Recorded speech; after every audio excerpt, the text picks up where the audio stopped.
오늘 말씀 창세기 11장 1절에서 우리 9절 말씀까지 제가 봉독해 드리겠습니다.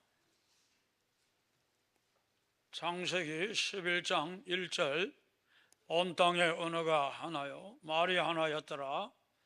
이에 그들이 동방으로 옮기다가 신할 평지를 만나 거기 거루하며 서로 말하되 자 벽돌을 만들고 견고히 굽자 하고 이에 벽돌로 돌을 대신하며 역청으로 진흙을 대신하고 또 말하되 자 성읍과 탑을 건설하여 그 탑 꼭대기를 하늘에 닳게 하여 우리 이름을 내고 온 지면에 흩어짐을 면하자 하였더니 여호와께서 그들 사람들이 건설하는 그 성읍과 탑을 보려고 내려오셨더라.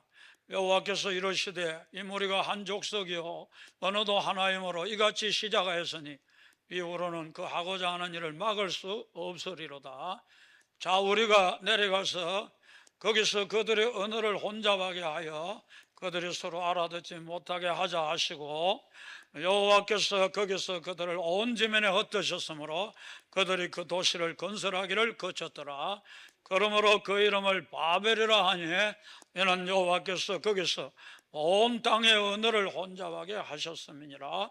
여호와께서 거기서 그들을 온 지면에 흩으셨더라. 옛날에 각국의 학생들이 모여서 번지 점프를 하는데 조교가 그 두려워하는 그 학생들에게 힘을 주고 싶잖아요.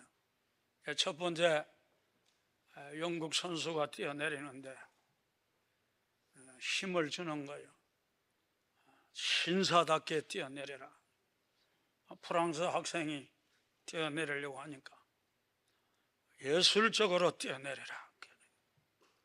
우리 한국 학생이 뛰어내리려고 하는데 얼굴이 새파랗게 질려 있는 거예요.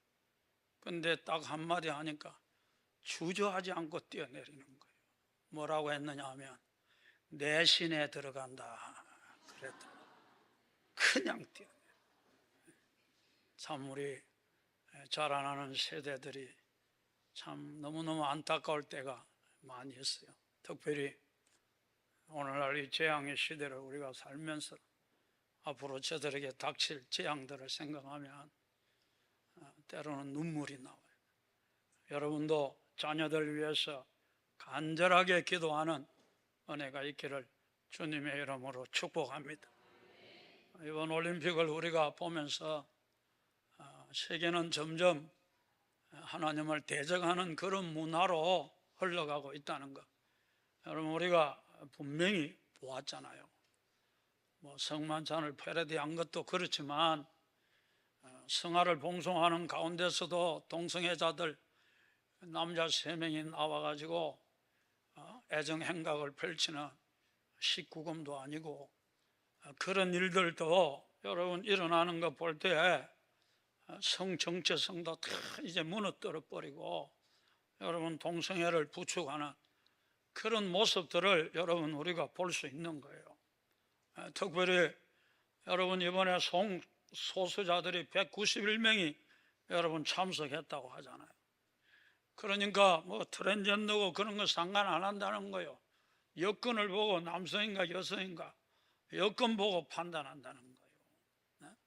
그러다 보니까 복싱 선수도 여러분 2명이나 남자가 출전을 해가지고 여자하고 남자하고 싸움을 붙여놓으면 여러분 여자가 이길 수 있겠어요? 그래서 이 칼리프라는 이 남자 선수가 출전을 했는데 이탈리아의 그 여자 선수하고 시합을 여러분 46초 만에 기권했다 그러잖아요. 왜냐하면 한 번도 맞아본 적이 없는 주먹을 가지고 남자하고 여자하고 싸움을 붙여놓으면 누가 이기겠어요? 그러니까 46초 버티다가 그냥 기권했다는 거예요. 이번에 4년 동안 정말 기량을 갈고 닦고 자기 아버지 기쁘게 해주려고 어쩌든지 메달을 따야 됐다고 출전할 때도 셀카를 찍어가지고 환하게 웃으면서 출전했는데 아니, 이 만난 게 남자인 거예요. 그러다 보니까 여러분 기권하고 얼마나 엉엉 울고 그런 모습들이 나타나는 거예요. 그러니까 기자가 아니 좀 억울하지 않나, 이거 좀 불공평한 게 아니냐. 그러니까 안젤라 카랄이라는 그 이탈리아 여자가 제가 판단할 수 있는 문제가 아니라는 거예요. 자기는 그냥 지 할 일을 했을 뿐이에요. 여러분 8강에서 이제 만날 그 여자도 똑같은 질문을 했어요. 남자인데 좀 불공평하다 생각하지 않느냐. 그러니까 벨기에 선수인데 오신 테리유라는 선수인데 성별 논란은 저에게 논쟁거리가 아닙니다. 그녀가 여성이라면 여성이겠지요. 여러분 유럽의 분위기가 이렇다는 거예요. 얼마나 어릴 때부터 교육을 받고 그 문화가 여러분 동성애 문화 거기에 완전히 젖어가지고 여러분 이렇게 잘못 말했다 그러면요 그냥 생매장 당하는 거예요. 그러니까 억울해도 함부로 말을 못하는 거예요. 또 배운 게 그런 거예요. 그러니까 여러분 오늘날 이 사회가 여러분 어떤 문화로 지금 흘러가고 있는지 여러분 우리가 너무너무 잘 알 수 있지 않습니까? 이 프랑스의 언론인 에릭이라는 분, 그분은 그런 말을 했습니다. 프랑스의 자살이라는 그런 책에서 6.8 혁명 이후 프랑스는 이슬람 동성애 등의 문제로 자살의 길을 걷고 있다. 6.8 혁명이라는 게 뭐냐 하면 1968년에 우리는 금지하는 걸 딱 금지한다, 이런 구호를 가지고 정치적인 속박, 사회적인 속박, 그리고 성적으로 금지하는 그 속박으로부터 자유한다, 그런 속박을 다 깨뜨려 버린다. 그러니까 바람 피우고 싶으면 바람 피우고, 내가 뭐 남자하고 결혼하고 싶으면 남자하고 결혼하고, 그런 어떤 속박에, 성적인 어떤 속박에 우리는 얽매이지 않는다. 우리는 완전히 그런 것을 깨뜨려 버린다. 그게 반기독교적인 그런 문화를 여러분 이 6.8 이데올로기가 만들어 가지고 이게 영국으로 건너가고 여러분 미국으로 건너가면서 여러분 미국도 얼마나 지금 하나님을 대적하는 그런 문화로 가득 차 있는지 몰라요. 그래서 이번에도 보면 바이든 같은 사람은 한마디도 안 하잖아. 트럼프는 뭐라고 말합니까? 이거 파리 올림픽 이거 망신스러운 거래. 보수주의자들은 그렇게 이야기하는 거예요. 기독교적인 가치관을 가진 사람은 그렇게 망신스럽다. 아니 왜 여자 경기에 남자가 출전하냐, 그렇게 항의하는 거예요. 그런데 이 바이든 같은 이런 사람들은 그냥 좋아하는 거예요. 왜냐하면 그는 여권에도 제3성을 만들어야 된다, 그렇게 주장했던 사람이거든요. 얼마나 성소수자들의 인권을 보호하기 위해서 몸부림을 쳤는지 몰라요. 그래서 여러분 타이틀 9라는 9개의 이 법률이에요. 9개의 법률을 개정해 가지고 이런 트랜스젠더 이런 학생들이 여러분 미국에서 어떤 인권적으로 대우를 받도록 그렇게 만들어 놓은 거예요. 그러니까 미국은 그래도 기독교 국가, 보수적인 국가잖아요. 뭐 그런 이 헛된 소리를 하느냐, 이거는 미국의 정신을 무너뜨리는 거다. 한 번 더 보여주세요.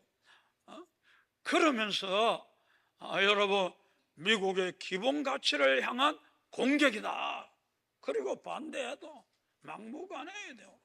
뭐 보수는 소수니까 그냥 밀어붙이는 거예요. 그러면서 바이든이 그런 말 하나, 여성 트랜스젠더 청소년은 여성 선수로 뛸 수 있어야 된다, 그렇게 이야기하는 거예요. 세상이 이렇게 돌아가는 거예요. 우리가 오바마 시절부터 그렇지 않습니까?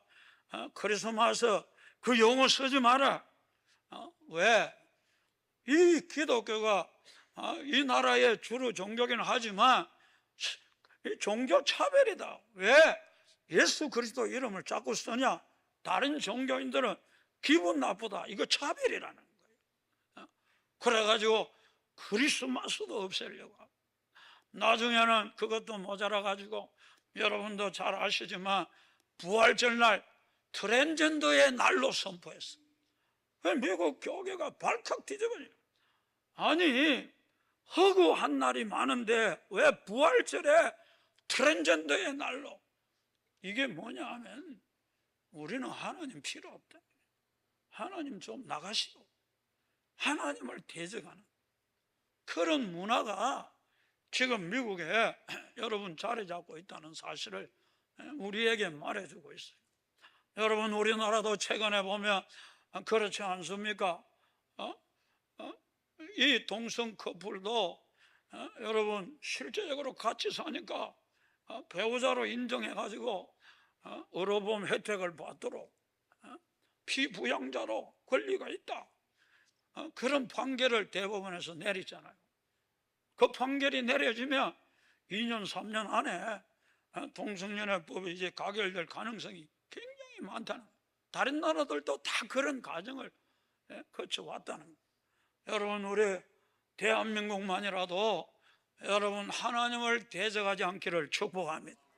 여러분, 우리 너무 일이라 뭐 다 아는 일이라 여러분 그리 생각하고 수수방관하지 마시고, 여러분 반대할 수 있는 그런 기회가 있으면 적극적으로 국회에도 청원을 하시고, 여러분 그리고 무엇보다도 간절히 기도해서 이 마지막 때에 하나님을 대적하는 나라가 아니고 여러분 양의 나라 하나님을 따르는 그런 대한민국 되도록 우리 기도해야 될 줄 믿습니다. 이 바벨탑이 그런 거예요. 바벨탑이라는 것은 집단적으로 하나님을 대적하는 거예요. 이 바벨탑이 나중에 바벨론으로, 그래서 무너졌다 큰 성 바벨론이요. 여러분 적그리스도가 나타나면 그때는 모든 나라가 다 주님을 대적하는 이런 역사가 일어난다는 것을 우리에게 말해주고 있는 거예요. 사람이 타락하면 타락하는 것으로 끝나지 않습니다. 결국은 어떻게 하느냐? 하나님을 대적하는 자리에 여러분 이르게 된다는 것을 우리에게 말해주고 있어요. 어떤 분들은 창세기 11장 바벨탑 사건을 읽으면서 뭐 대단한 사건도 아닌데 왜 하나님이 이렇게 진노하셨을까? 뭐 높이 이렇게 탑을 쌓아 올려서 하나님이 싫어했나? 하나님은 고층 빌딩을 싫어하시나? 여러분, 사실 이 바벨탑이요 210m를 하잖아요. 높은 것은 210m니까 아파트 50층 높이. 야, 그때 당시로 굉장히 높이 쌓아 올렸잖아요. 어마어마하게 높은. 하나님이 이거 싫어하는가? 아니라는 거예요. 뿐만 아니라 뭐 모여서 이렇게 있으니까, 물론 모여서 대적하니까 그런 놈도 있습니다만, 모이는 걸 싫어하는가? 흩어지는 걸 좋아하는가? 흩어져서 복음 전해야 되는 거는 맞지만, 여러분 모이는 것 자체를 하나님이 뭐 싫어하겠어요? 하나님은 우리에게 주님의 이름으로 모이라고 말씀하잖아요. 그런 걸 싫어하는 것도 아니고 자기 이름을 내려고 하는 거 이거 싫어하시나? 물론 싫어하지만 그렇게 진노할 만한 일은 여러분 아니지요. 우리가 잘 아는 아브라함 같으면 하나님이 그 이름을 창대케 해주시잖아요. 진짜 하나님이 싫어하는 것은 왜 이 바벨탑을 보고 하나님이 싫어하셨느냐 하면은 하나님을 집단적으로 대적하는 행위였기 때문에 싫어했다는 거예요. 그래서 여러분 세상의 고고학자들이 이 바벨론 근방을 이렇게 발굴하다가 여러분 그들이 지구라트를 발견하잖아요. 그림을 한번 보여주시면 이게 무너진 지구라트인데 이렇게 높이 쌓아올렸는데 그 다음 장면 한번 보여주세요. 많이 보셨을 거예요. 이걸 보고 나면 이런 모양이 되는 거예요. 이런 모양으로 여러분 바벨탑을 높이 쌓아 올렸다는 거예요. 그런데 그들이 발견한 게 뭐냐 하면 그 높이 쌓아 올린 그 탑 제일 꼭대기에 여러분 제단이 있었다는 거예요. 여신을 섬기는 리난가? 난인가? 잘 모르겠는데 그 여신을 섬기는 달의 신이에요. 달의 신. 달의 여신을 섬기는 제단이 여러분 있었다는 거예요. 이 달의 여신이 그들이 생각할 때는 물을 관장한다, 그렇게 생각해요. 우리가 잘 아는 대로 메소포타미아 이 지역은 천문학이 엄청나게 발달한 지역이에요. 오늘날도 그 용어, 그 기술을 우리가 사용하고 있을 정도로 그렇게 천문학이 발달했는데, 달을 관찰하다 보니까 달이 자꾸 모양이 바뀌잖아요. 여자들 마음같이 자꾸 바뀌잖아요. 그런데 이 달이 물을 주관하더라는 거예요. 그러니까 민물이 생기고 썰물이 생기는 거예요. 오늘날 우리는 잘 알지요. 달의 인력이 민물과 썰물을 가져온다는 거 우리는 잘 알지만 그때는 모르니까 저 달이 물을 주관하구나. 그래서 달신이 물을 주관하니까 우리가 물신을 섬기면 이 노아 홍수로 말미암아 이런 재앙을 우리가 당하지 않게 되겠구나, 그리 생각을 하고 그들이 물신을 섬겼다는 거예요. 뿐만 아니라 여러분 높이 쌓아 올렸다고 생각해봐요. 꼭대기는 아무리 천지가 물바다가 돼도 끄떡없다 그런 생각 안 들겠어요. 뿐만 아니라 역청을 발랐다. 역청은 방수거든요. 그러니까 물이 우리를 침몰해도 끄떡없다는 거예요. 옛날에 우리가 물신을 몰라서 그런데 이제는 그들이 물을 두려워하다 보니까 물신을 섬기니까 하나님이 설령 물로 홍수로 썰어버려도 우리는 끄떡없다, 안전하다, 그렇게 생각하면서 교만한 마음을 그들이 품었다는 것을 우리에게 말해주고 있는 거예요. 여러분, 우리가 오늘날 이 시대도 우리가 재앙의 시대를 살면서 여러분 기후재앙, 전쟁의 위험, 경제적인 어려움 뿐만 아니라 사회적인 이런 온갖 폭동의 문제, 여러분 무질서의 문제, 어마어마한 문제들이 여러분 우리에게 주어졌는데, 여러분 우리가 꼭 기억해야 됩니다. 인간의 어떤 방법으로 해결할 수 없고 하나님께로 돌아가야 됩니다. 여러분, 재앙의 시대는 하나님께로 돌아오라는 거예요. 여러분이 하나님 앞에 나와서 하나님 아버지, 우리가 잘못했습니다. 하나님 용서해 주세요. 하나님 우리를 고쳐주세요. 우리를 새롭게 해주세요. 하나님의 은혜를 구하고 자비를 구하면 하나님이 모든 재앙을 물러가게 하시는 은혜와 축복을 이 땅에 허락해 줄 믿습니다. 그래서 솔로몬이 하나님 앞에 성전을 건축하고 열왕기에 여러분 그가 뭐라고 여러분 기도했습니까? 보여주세요. 아무리 재앙이 여러분 많이 여러분 일어난다 할지라도 8장 보여주세요. 여러분, 하나님 앞에서 우리가 해야 될 일이 뭔지를 분명하게 보여주는 거예요. 재앙이 얼마나 많습니까? 기근도 재앙이 될 수 있고 메뚜기 재앙, 전쟁, 이런 온갖 재앙이 여러분 임한다 할지라도 8장 보여주세요. 그들이 하나님 앞에 얘기하고 하나님 앞에 여러분 잘못했다고 뉘우치고 여러분 주님의 긍휼과 자비를 구해서 그들이 은혜만 회복되면 모든 것이 회복되고 여러분 재앙도 다 물러가는 역사가 일어날 줄 믿습니다. 그렇지 않고 여러분 우리가 여러분 생각해 보세요. 인자하면 많어. 다 끝났는데.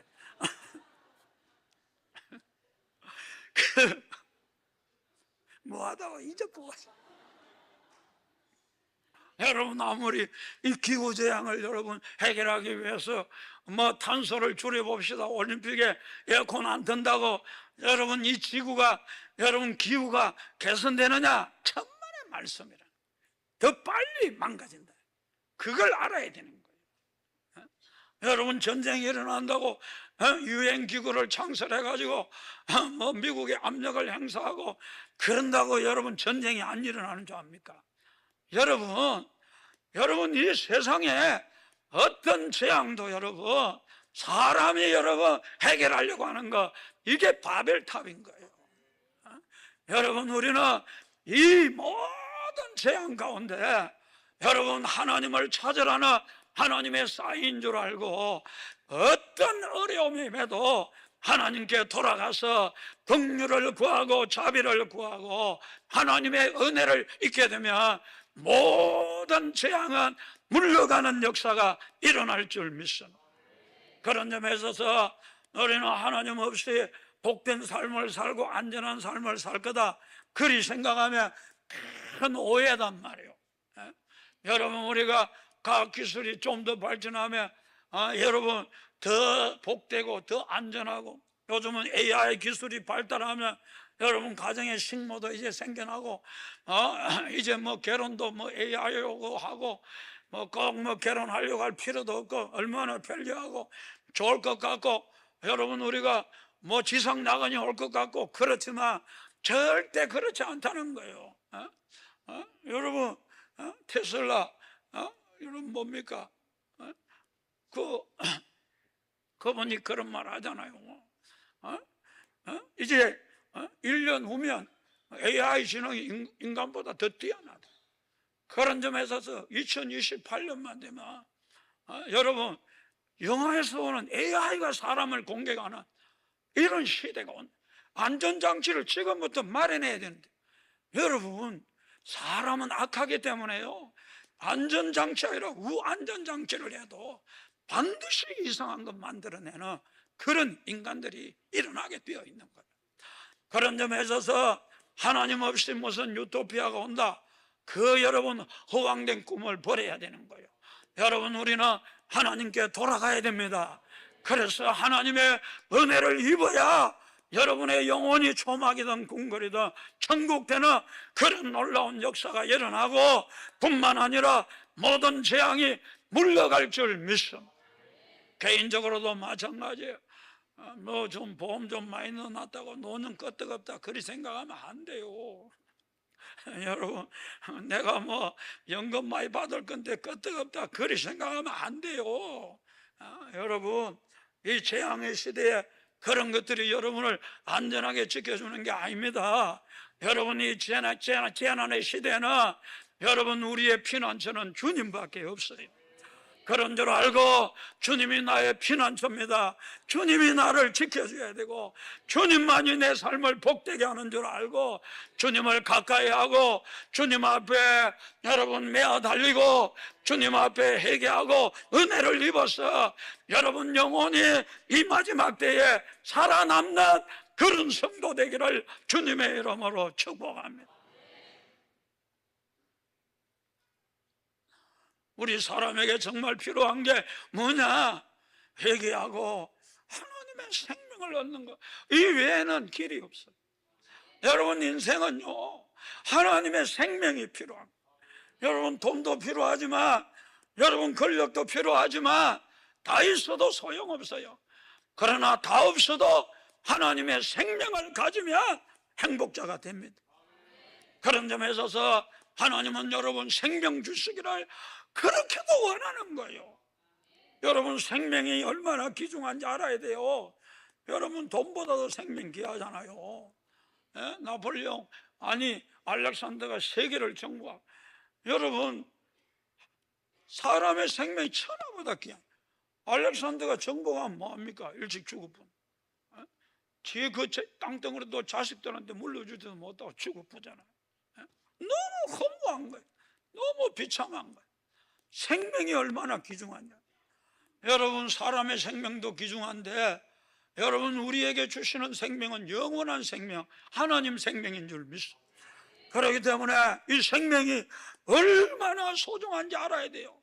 교회 와서 여러분의 병도 고칠 수 있고 여러분 가난한 자 부자 될 수 있지만 여러분 그것보다 훨씬 중요한 게 생명입니다. 교회 와서 생명을 얻어야 되는 거예요. 이 생명을 얻어야 여러분 우리가 복된 삶을 살 수 있다는 거예요. 여러분, 사람이 흙으로 지었잖아요. 흙이 얼마나 흔해요. 그러나요, 흙이요, 지저분하게도 보이고 별 가치 없어도 보이지만 어떤 씨라도 뿌려지면 싹쓸 틔우는, 그리고 자라게 하고, 그리고 열매를 맺게 하는. 여러분, 사람을 흙으로 만들었다는 것은 우리 안에 하나님의 생명을 뿌리려고 여러분, 우리 사람을 지었다는 거예요.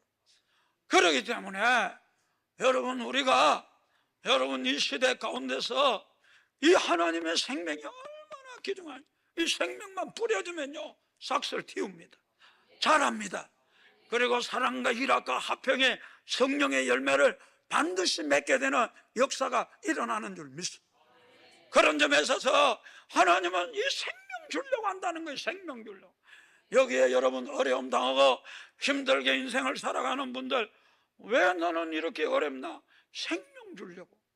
어려울 때 하나님의 정말 귀중하고 소중한 영원한 생명을 여러분에게 주려고 한다는 거, 이걸 기억하고 생명 얻기를 주님의 이름으로 축복합니다.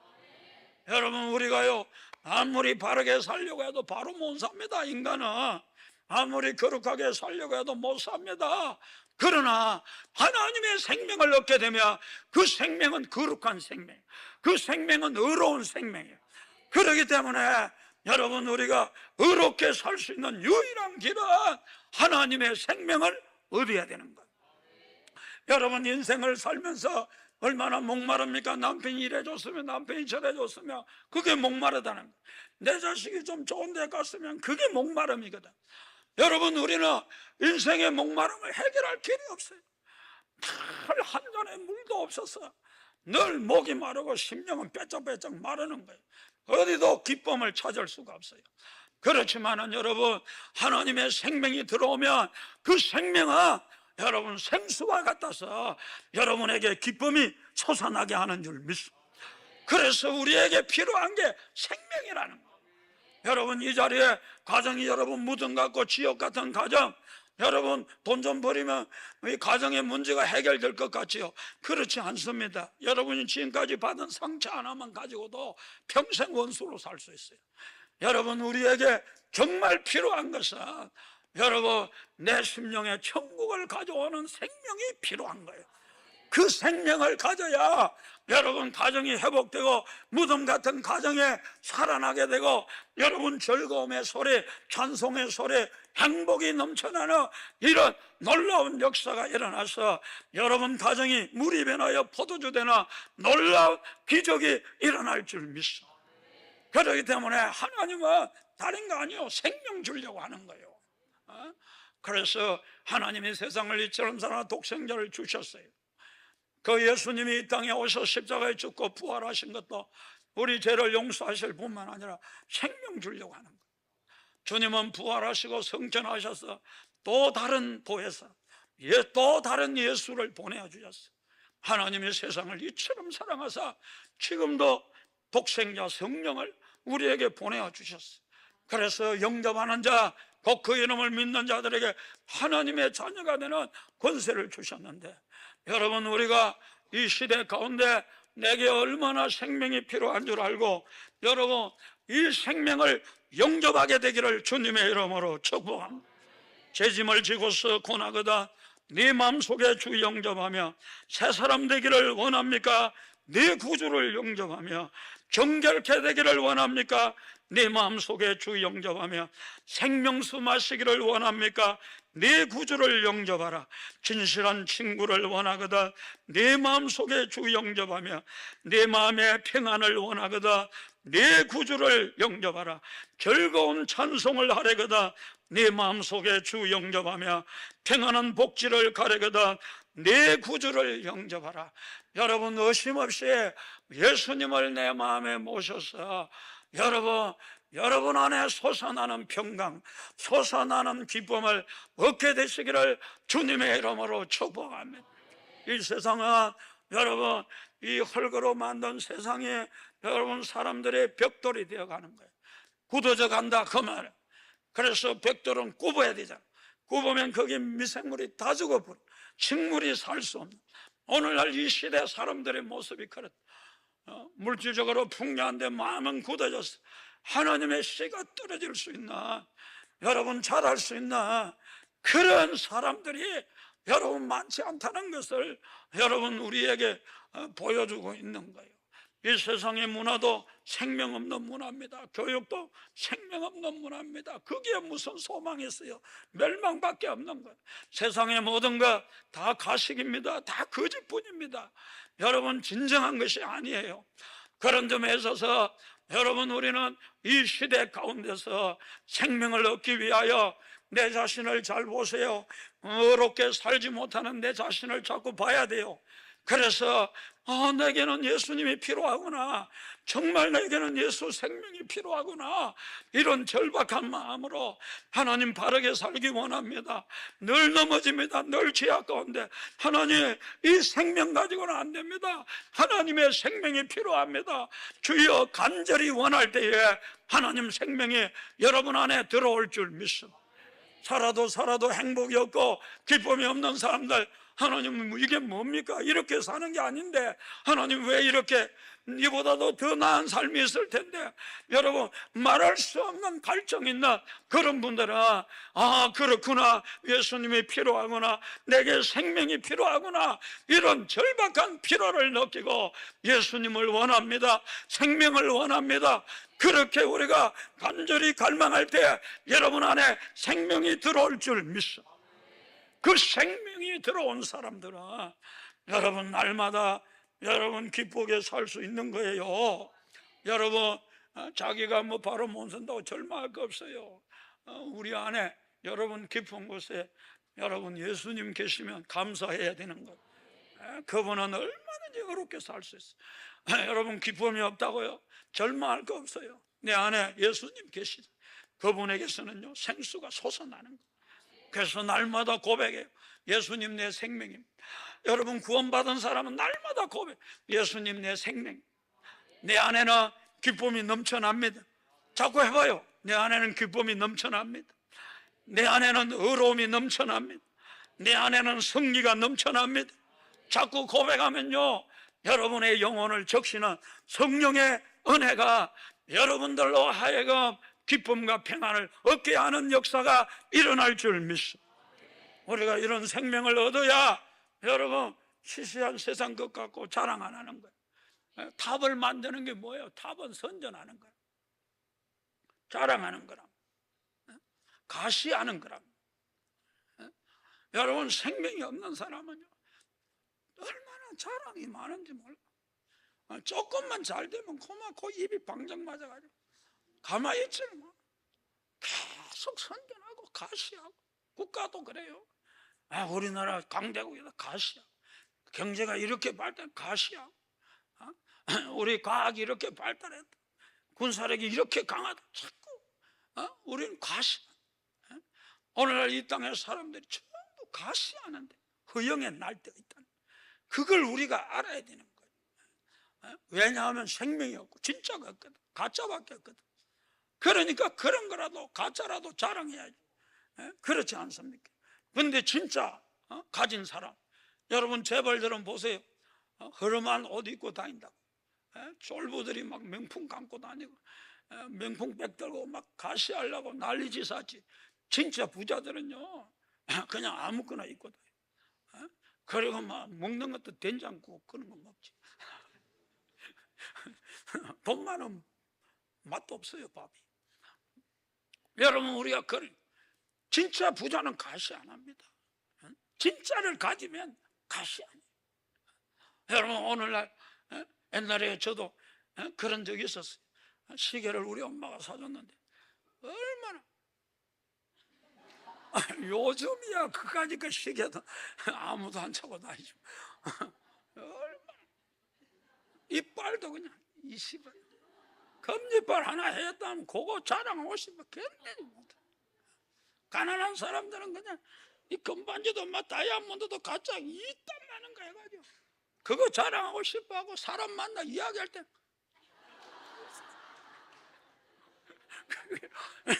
이게 옛날 우리 모습. 조금만 하면 가시하려고. 그게 얼마나 피곤한 인생. 그래가지고 자기 이름 내려고, 자기 이름을 높이려고. 여러분, 이거 피곤한 인생인 거예요. 예수님 보세요. 여러분, 어마어마한 일을 하고 500리에 기적을 하고 보리떡 5개 물고기 2마리 5,000명을 먹이고, 와, 이거 누가 했노? 이야, 이거 굉장하다. 그런데 예수님은 숨어버린.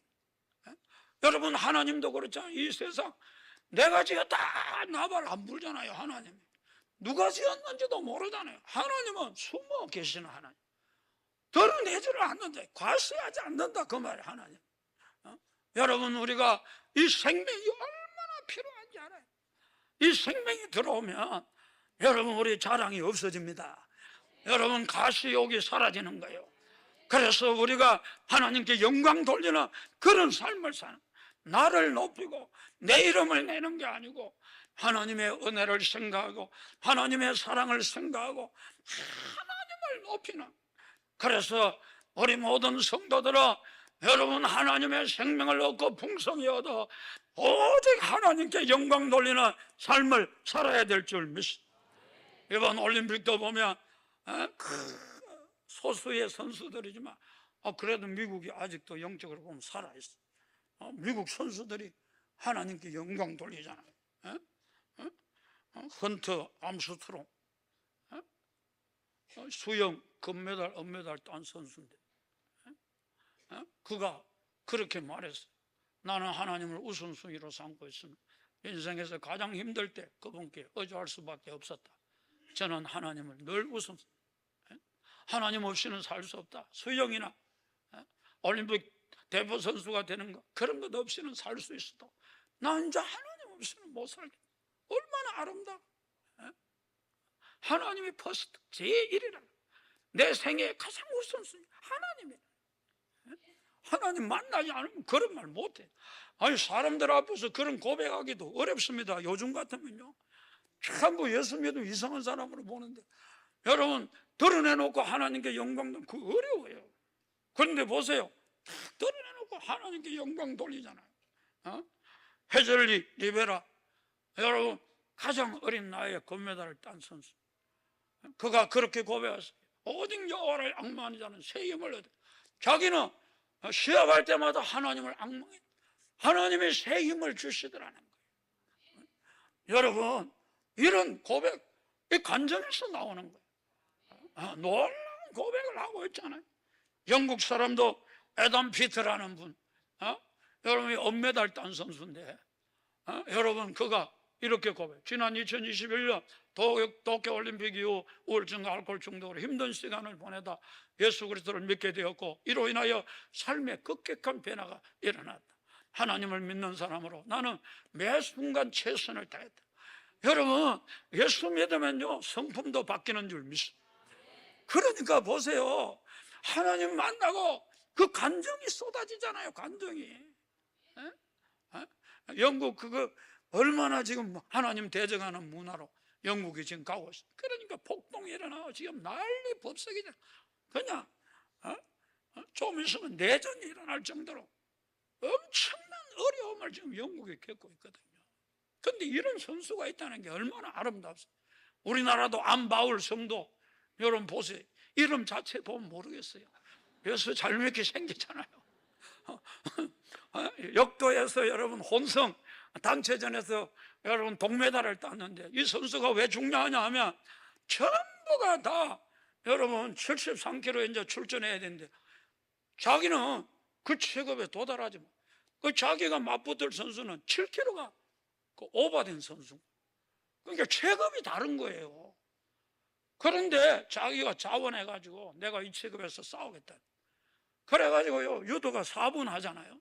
10분 넘게 했는데 버티는 거예요. 버티는 거예요. 그 모든 그 승부가 자기에게 지금 달려 있으니까 얼마나 이를 악물고 그냥 버티는 거예요. 그 지도 3개를 얻어가지고 결국 승리해가지고 유도에서 동메달을 따는 그런 역사가 일어나. 나는 몸이 너무 아팠다는 거예요. 선수 생활하면 이렇게 힘든 적이 없었다. 내 힘으로 된 것이 아니라 그러나 하나님이 힘 주시고 붙들어 주셨기에 가능하다. 여러분, 우리가 말이라도 이런 성도 되어야 될 줄 믿습니다. 아멘입니까? 말이라도 내가 그러지 말고 하나님이 하셨지요. 하나님 은혜입니다. 얼마나 아름다워요. 사람이 보기에도. 뿐만 아니라 여러분, 김주영 선수, 우리가 골프에 아주 유명한 선수잖아요. 그는 그렇게 고해, 삶에서 성공을 했을 때, 그리고 실패했을 때 언제나 영광을 드리고 싶어 사랑하는 하나님 아버지께 정말 그 속에 사랑이 묻어 있는 거예요. 언제나 사람으로서, 골프 선수로서 겸손한데 이번에 8위인가 했거든요. 자기 친구가 금메달 땄거든. 자기하고 동고동락 친구가 금메달 땄는데 기쁘다는 거예요. 언제나 하나님이 나를 이렇게 실패할 때는 겸손을 가르쳐 주시고, 또 내 길을 인도해 주시고, 또 부담되는 힘든 상황에서 하나님이 큰 힘이 되어 주시고, 보통 사람 같으면 좌절하는데 자기는 힘을 내는 거예요. 기쁘게 감사하는 거예요. 여러분, 우리가 예수 믿고 그 생명이 있는 사람은 하나님께 영광 돌리는 줄 믿습니다. 우리 사람이 사는 길은 자기 자랑하는 거 아니요. 여러분, 가시하는 거 아니요. 여러분, 하나님 앞에 엎드려져 겸손하고 하나님을 높이고 하나님께 영광 돌리는 것인 줄 믿습니다. 여러분도 삶 속에서 하나님께 영광 돌리세요. 여러분 삶을 보면 저 사람 예수 믿는 사람이지 진짜 다르다. 하나님 살아있는 것 같아. 여러분, 하나님께 영광 돌려야 돼요. 그 이름을 높이는 그런 성도. 여러분, 그게 우리의 생사가 거기에 달려있는 거예요. 여러분, 우리의 모든 인생이 거기에 달려있는 거예요. 저는 우리 모든 성도들 마음속에 하나님 생명을 모셨다며 하나님께 영광 돌리는 복된 삶을 살기를 주님의 이름으로 축복합니다.